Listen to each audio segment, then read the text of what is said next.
Hey y'all, this is Jeremy at Float. I wanted to tackle a question that we get frequently about what if I'm claustrophobic?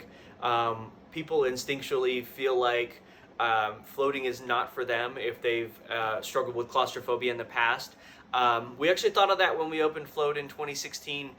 We have one of our float tanks is called the Cabin. It's in room 8, and it's a massive float tank. It is literally 8 feet long, 6 feet wide, but it's also 7 feet tall on the inside.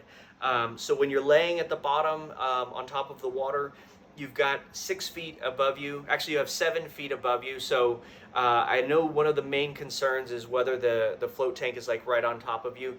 Even in our pods, you've still got about 4 feet above you. So when I'm floating in a float tank, I can reach my arm up above me, and I still won't touch the ceiling of the float pod. You can also, you're in control of your environment. That's one of the main things that people realize when they're here floating. You can have the lights on or off. You can also have the pod lid open or closed, and you can have, the cabin has a side door, and so I know a lot of folks, they'll leave that door open the first time they float. So the main thing that I recommend is come in and see the float tanks. Drop in, we're open 7 days a week. Drop in for a tour. You might call ahead because a lot of times we're booked up, so it's hard. We can't show you a float tank if someone's in there. But most people, when they see the float tanks, they're a lot more comfortable versus the picture where they look tiny. And so, yeah, drop by and see us, and we'd love to show you a float tank. We'll see you soon.